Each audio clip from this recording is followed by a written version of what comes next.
So what you're going to want for your peanut butter dough is 1 to 1 1/3 cup of powdered sugar, 1 cup of peanut butter, 1 teaspoon of vanilla, and 4 tablespoons of butter.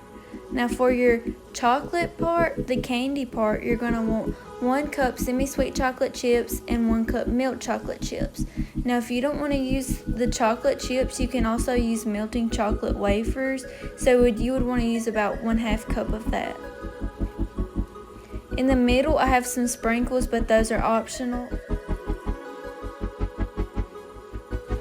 Now, I'm just stirring in all of my peanut butter and powdered sugar. I'm not using a hand or stand mixer simply because I do not want to have powdered sugar all over the kitchen. But I've already mixed in my vanilla flavoring and my butter. And one thing about the butter is you want it to be good and warm and melted a little bit, so it'll be easier to stir. So what I did was I cut my butter into about 2 or 3 pieces and I put it in the microwave for about 30 seconds. You just want to add in the powdered sugar as needed because you don't want the candies to be too sticky. Also, I want to mention that I got my recipe from Becky Walker on YouTube for the dough. Now she made peanut butter cups with her recipe, but I'm actually making peanut butter balls. And as you can see, I'm using a cookie scoop to dip this stuff out with, but then I'm dividing it and then rolling it out simply because I want that smaller size because this is such a rich candy. I also want to mention that I'm using extra crunchy peanut butter, but it does not matter what kind you use. A lot of people actually prefer the creamier kind because it makes a more perfect ball shape and you do not have to worry about the peanuts misshaping the ball. However, my family and my fiance like the crunchy better, so it really is all about preference. Now, you just want to keep rolling them into balls. There's really no art to this. You just roll it as you would anything else. And then once you get all yours made, you want to put it in the freezer for about 20 to 30 minutes just so they can harden. Alright, so I've already created a double boiler on my stove using a pan of water and a pot on top. Now you can use whatever method you prefer for dipping candy. You can just dip it in a crock pot. I know some people usually dip them out of an actual candy melter. But right now I'm just waiting on them to harden, so I'm mixing 1 cup of my milk chocolate and 1 cup of my semi-sweet chocolate chips.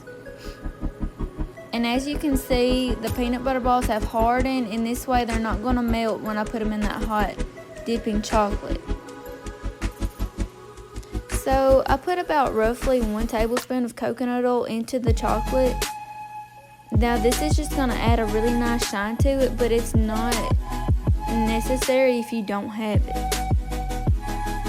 So this is what my double boiler looked like, and the chocolate hadn't started melting yet.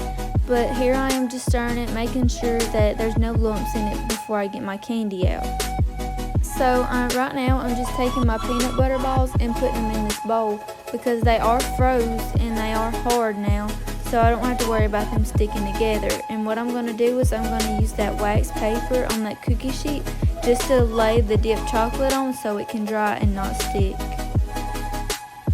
I like to drop the candy into the chocolate and cover it, and then I pick it up with a fork and tap off any excess. And recently I learned it's actually better to tap your wrist so the candy has a better chance of not falling back into the chocolate.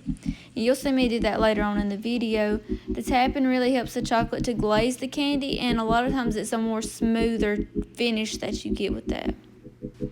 Since I didn't get to show y'all me actually decorating and finishing up the candies, I wanted to talk about some of the toppings.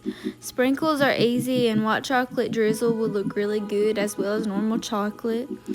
And my grandmother actually gave me some pecans that I chopped up and used on some of them, and it made them look really nice. These are great gifts for the holidays. These are great gifts for any occasion, and they're pretty easy to make with children. So I just wanted y'all to see this recipe, and I hope that y'all follow it and have a very Merry Christmas. Please leave me any comments and suggestions.